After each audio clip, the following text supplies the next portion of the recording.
Hi, I'm Conn Bertish. I'm a creative director, I'm a conceptual artist, and I'm the founder and CEO of CancerDojo.org.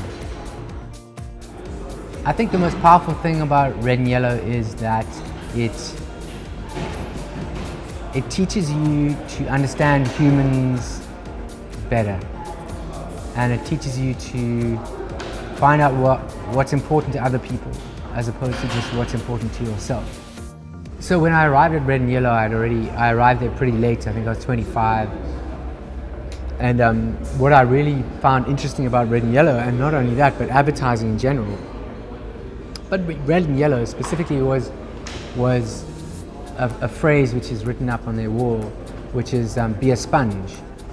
And be a sponge is really how I've lived my life. So when I arrived there, it felt like, geez, this is, and I'd done a lot of traveling and doing different things for many years, that when I arrived at Red and Yellow, there was this be a sponge, and I really kind of connected with that because that's what I'd been doing. I've been traveling, living in different countries, doing crazy different jobs, and I'm very interested in humans and how humans behave and interact.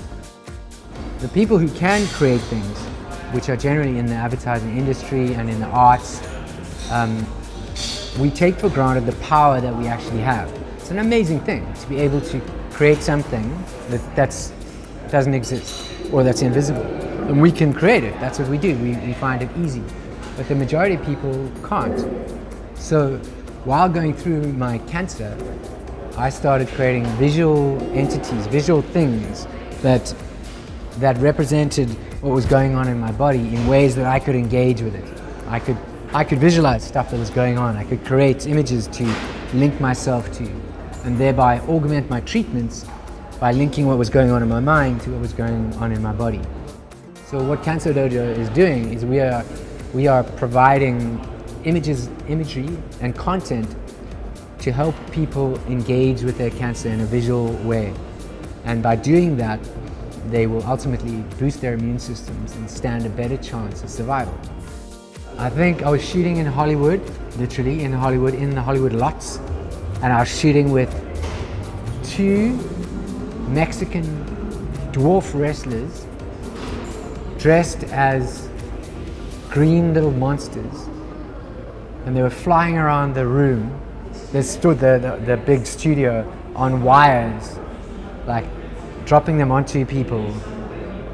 And I remember just thinking like, oh my Lord, like this is insane. What am I doing here? One of the things that I'm excited about is how this all-encompassing social media, which is going to become all the more pervasive than it is already. So the world's under a huge amount of pressure at the moment, whether it's social inequality, whether it is environmental, whether it is pollution. There's just so many different things.